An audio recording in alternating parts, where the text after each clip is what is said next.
Al mondo esistono numerosissime malattie rare. Ho documentato i complessi ingranaggi della macchina che muove la ricerca di una di esse attraverso l'esperienza di Paola Leone, una scienziata che ha dedicato la propria professionalità alla cura del morbo di Canavan.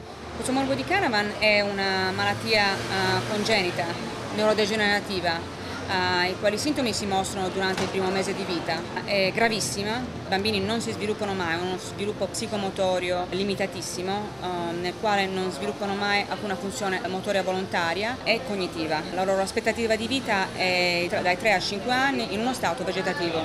È stata la voglia di capire e conoscere che mi ha spinto ad intraprendere questo viaggio per arrivare negli Stati Uniti dove, grazie a Paola Leone, avrei conosciuto non uno, ma tanti mondi.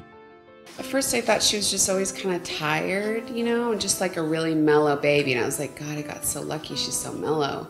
And then it started to worry me, and I told my pediatrician, I'm like, she's not holding her head up as well as I feel like she could be. When Jacob was diagnosed, I was literally paralyzed for a week, being told that my firstborn, my son, was going to die and was going to deteriorate. I mean, this little baby, she's, a year and a half old, and she's got just bandages all over her head, and we're all in the hospital, and that was really hard, and there was definitely this period of not knowing what was going to happen, Nel 2001 la dottoressa Leone ha raggiunto fama mondiale per aver diretto la prima applicazione clinica di terapia genetica su una malattia neurodegenerativa. This is the virus that we work on.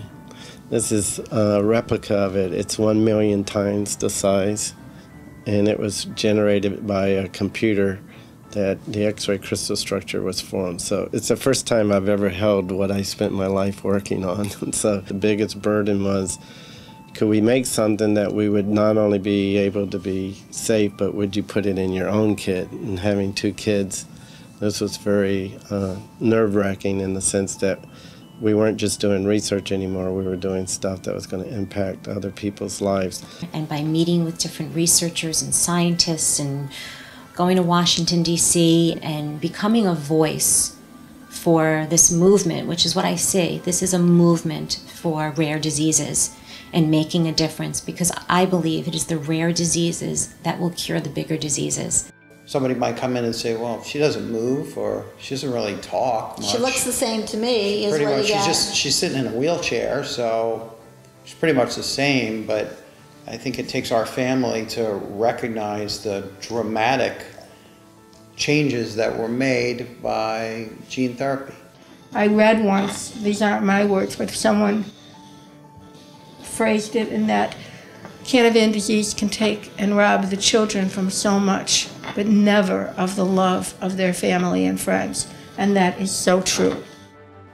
Anyone out there with Canavan disease is wonderful because they have things, they do things for the world.